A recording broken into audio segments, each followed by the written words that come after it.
बोलो विष्णु भगवान की जय, माँ लक्ष्मी की जय। हिंदू धर्म में एकादशी तिथि बहुत ही महत्वपूर्ण मानी जाती है। कार्तिक माह के शुक्ल पक्ष में आने वाली एकादशी तिथि को प्रबोधिनी एकादशी, देवोत्थान एकादशी के नाम से भी जाना जाता है। इस दिन भगवान विष्णु 4 माह के लंबे समय के बाद योग निद्रा से जागते हैं। उसके साथ ही चतुर्मास का समापन होगा। श्री हरि विष्णु सृष्टि के संचालन का दायित्व फिर से संभाल लेते हैं। इस दिन से ही विवाह, सगाई, मुंडन, गृह प्रवेश जैसे मांगलिक कार्य भी शुरू हो जाते हैं। इसके अलावा यह तिथि भगवान विष्णु और माता लक्ष्मी को प्रसन्न करने के लिए सबसे उत्तम मानी जाती है। अब हम जानेंगे कि देवउठनी एकादशी की तिथि क्या है। वैदिक पंचांग के अनुसार इस साल कार्तिक मास शुक्ल पक्ष की एकादशी तिथि की जो शुरुआत हो रही है वह है 11 नवंबर 2024 की शाम 6:46 पर। वहीं इस तिथि का समापन 12 नवंबर को शाम 4:04 पर होगा। तो उदय तिथि के अनुसार देवउठनी एकादशी का व्रत मंगलवार को 12 नवंबर को ही रखा जाएगा। अब हम जानेंगे इसका पारण का समय। तो कार्तिक माह के एकादशी तिथि का व्रत यानी देवउठनी एकादशी व्रत पारण के शुभ मुहूर्त की शुरुआत 13 नवंबर को सुबह 6:42 से लेकर 8:51 तक है। इस दौरान भक्तों को पारण करने के लिए कुल 1 घंटा 1 मिनट का समय मिलेगा। अब जानेंगे हम एकादशी की पूजन विधि। देवउठनी एकादशी का व्रत करने के लिए सुबह उठकर जल्दी स्नान ध्यान करें, भगवान विष्णु के व्रत का संकल्प लें, उसके बाद मंदिर की साफ सफाई करें।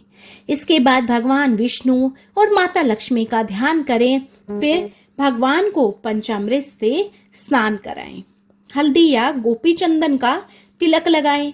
उसके बाद भगवान विष्णु को पीले फूलों की माला, मिठाई, फल और तुलसी के पत्ते चढ़ाएं। भगवान विष्णु के ओम नमो भगवते वासुदेवाय नमः मंत्र का जाप करें, विष्णु सहस्त्र नाम का पाठ करें और आरती गाएं, कथा सुने, पूरे दिन व्रत का पालन करें, रात में भगवान का भजन और कीर्तन करें, जागरण करें और सुबह पूजा पाठ के बाद पारण समय में व्रत खोलें। देवउठनी एकादशी के दिन तुलसी विवाह की भी प्रथा है।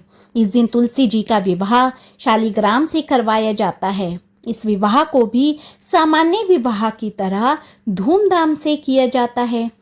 तुलसी जी विष्णु की प्रिय है और भगवान विष्णु की पूजा में तुलसी जी को अवश्य शामिल किया जाता है। तुलसी के बिना भगवान विष्णु की पूजा पूरी नहीं मानी जाती। माना जाता है कि जिन दंपतियों की कन्या नहीं होती है उन्हें अपने जीवन में एक बार तुलसी विवाह करके कन्यादान जरूर करना चाहिए। इससे उन्हें पुण्य की प्राप्ति होती है। देवउठनी एकादशी के दिन देवों को उठाया जाता है, तो इस दिन पूजा स्थल के साथ घर की साफ सफाई करनी चाहिए। इसके बाद स्नान आदि करने के बाद घर के आंगन में भगवान विष्णु के चरणों की आकृति बनानी चाहिए। उसके बाद गेरू से मंदिर के पास चित्र बनाना चाहिए भगवान विष्णु का। फिर फल, मिठाई, बेर, सिंघाड़े, ऋतुफल, गन्ना, जो भी खाने की जैसे वस्तुएं होती हैं, फल होती हैं, उनको उस चित्र के पास रखना चाहिए और दोपहर के समय ढककर रख देना चाहिए। रात्रि के समय दीपक जला करके और देव उठान के गीत गा करके, घंटियां बजा करके, शंखनाद करके भगवान विष्णु को उठाना चाहिए। उस डलिये को उठा देना चाहिए और साथ में देव उठान के गीत गाते रहना चाहिए। उस दिन घर के बाहर दीपक जलाने चाहिए और पूजा स्थल पे दीपक जलाना चाहिए, तुलसी जी में दीपक जलाना चाहिए। खूब धूमधाम से इस देवउठनी एकादशी के पर्व को मनाना चाहिए, क्योंकि इसी एकादशी से सारे शुभ कार्यों की, मांगलिक कार्यों की शुरुआत होती है। तो बोलो विष्णु भगवान की जय। तो फ्रेंड्स, आपको मेरी ये वीडियो पसंद आई हो, यूज़फुल लगी हो तो मेरी वीडियो को ज़्यादा से ज़्यादा लाइक, शेयर एंड सब्सक्राइब कीजिए। ओम नमो भगवते वासुदेवाय नमः।